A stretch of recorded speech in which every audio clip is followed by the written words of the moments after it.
Hello viewers, welcome to our channel. నేను చరణ్ పరిమి.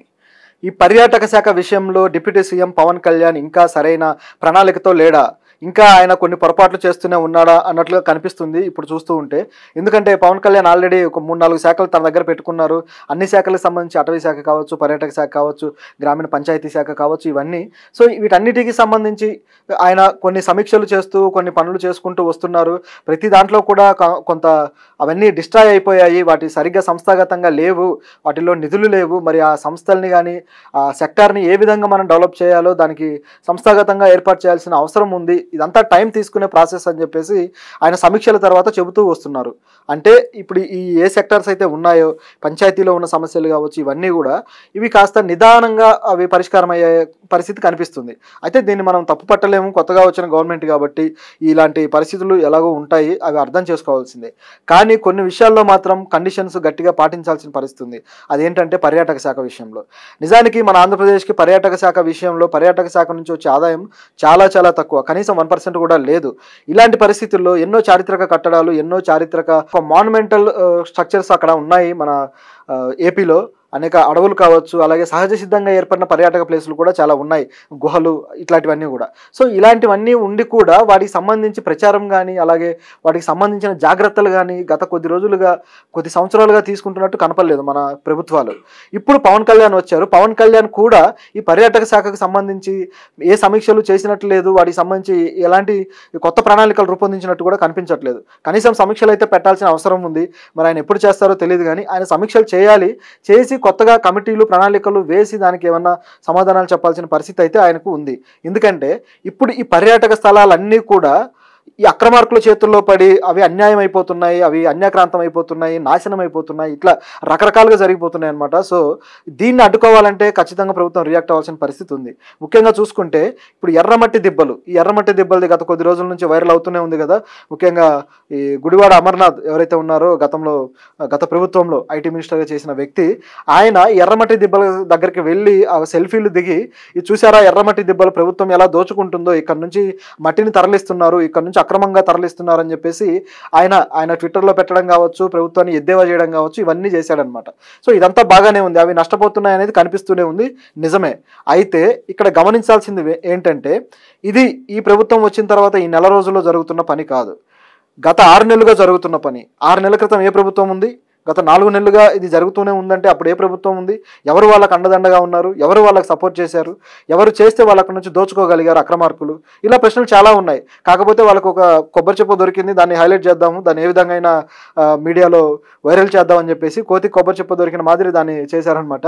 అయితే okay, ఆయన దాన్ని ప్రజల దృష్టికి తీసుకురావడం బాగానే ఉంది. ఆయన గతంలో మినిస్టర్గా ఉన్నప్పుడే ఈ పని చేసి ఉంటే బాగుండేది, కానీ ఇప్పుడు రియాక్ట్ అయ్యాడు అనమాట.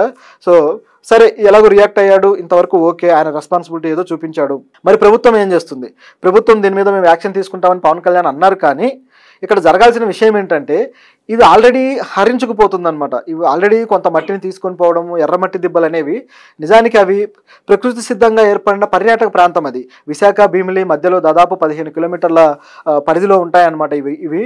సో ఇవి మన 29 జాతీయ ఏవైతే సహజ వనరుల పర్యాటక ప్లేసెస్ ఉన్నాయో, ఇలాంటి సహజంగా ఏర్పడిన పర్యాటక ప్లేసెస్లో ఈ 29లో ఇది కూడా ఒకటి. ఇలాంటి ఎర్రమట్టి దిబ్బలు దేశం మొత్తం మీద 2 ఉన్నాయి. సో ఇవి ఎంత అరుదైనవో చూడండి, 2 ఉన్నాయి. ఒకటి వచ్చేసి మన దగ్గర ఉంది విశాఖలో, అలాగే మరొకటి వచ్చేసి తమిళనాడులో పెరి అనే ఒక ఊర్లో ఉందన్నమాట. సో ఇంత అరుదైన ప్రాంతంలో అరుదైనవి ఏర్పడిన ఈ పర్యాటక స్థలాన్ని ఈ విధంగా ఎవరో వచ్చి దోచుకుపోతుంటే, అక్కడ అంతా నాశనం చేస్తుంటే చూస్తూ ఊరుకోవడం కూడా సరైంది కాదు. అయితే ఇది మనకు తెలిసింది మాత్రమే, ఇంకా తెలియాల్సినవి చాలా ఉన్నాయి. చాలా పర్యాటక స్థలాలు అక్రమార్కులకు వేదికలైపోయి దోచుకోవడానికి కారణమైపోతున్నాయి అనమాట. సో దీన్ని అడ్డుకోవాల్సిన పరిస్థితి ఏపీ గవర్నమెంట్ మీద ఉంది. ఇదొక్కటే కాదు, మరిన్ని కూడా పర్యాటక ప్రదేశాలు ఉన్నాయి, అవి కూడా చాలా దెబ్బతినిపోయాయి అనమాట. గతంలో విజయవాడ దగ్గర హంసల దీవి ఏదైతే ఉందో, సముద్రము నది కలిసే ప్రాంతం, ఈ హంసల దీవి ఎంతోమంది పర్యాటకులు, ప్రాంతీయ పర్యాటకులు, మన రాష్ట్రం నలుమూలల నుంచి అట్లాగే తెలంగాణ నుంచి కూడా అనేక మంది పర్యాటకులు అక్కడికి వెళ్ళి చూసేవాళ్ళు. ఆ ప్రాంతం కూడా చాలా వరకు నష్టపోయి, చాలా వరకు తన సౌందర్యాన్ని కోల్పోయింది, దానికి సరైన మెయింటెనెన్స్ లేక. ఇట్లాంటి నష్టాలు ఎన్నో జరుగుతూ వచ్చాయి.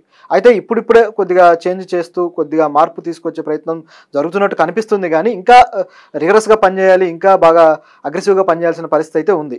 ముఖ్యంగా చూసుకుంటే ఇప్పుడు కందుల దుర్గేష్ పర్యాటక శాఖ మంత్రి ఎవరైతే ఉన్నారో, ఈయన కూడా ఇప్పుడు కొత్తగా ఈ అఖండ గోదావరి రాజమహేంద్రవరం దగ్గర అఖండ గోదావరిని పర్యాటక స్థలంగా అభివృద్ధి చేస్తాము, అక్కడ ఎంతో డెవలప్ చేస్తామని చెప్పి ఆయన కూడా చెప్పడం జరిగింది.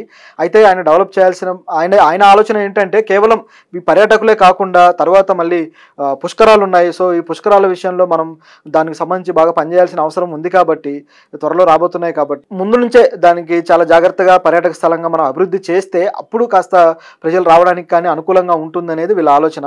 సో ఇది కూడా బాగానే ఉంది. ఇది మాత్రమే కాకుండా చారిత్రక కట్టడాలు ఉన్నాయి, ఇవన్నీ సహజ సిద్ధంగా ఏర్పడేవి, నదులు కావచ్చు ఇవన్నీ కూడా. ఇదొక ఎత్తు అయితే చారిత్రక కట్టడాలు ఉన్నాయి. చారిత్రక కట్టడాలు కూడా వాటికి మెయింటెనెన్స్ లేక అవన్నీ కూడా శిథిలమైపోయే పరిస్థితి కూడా కనిపిస్తుంది ఏపీలో.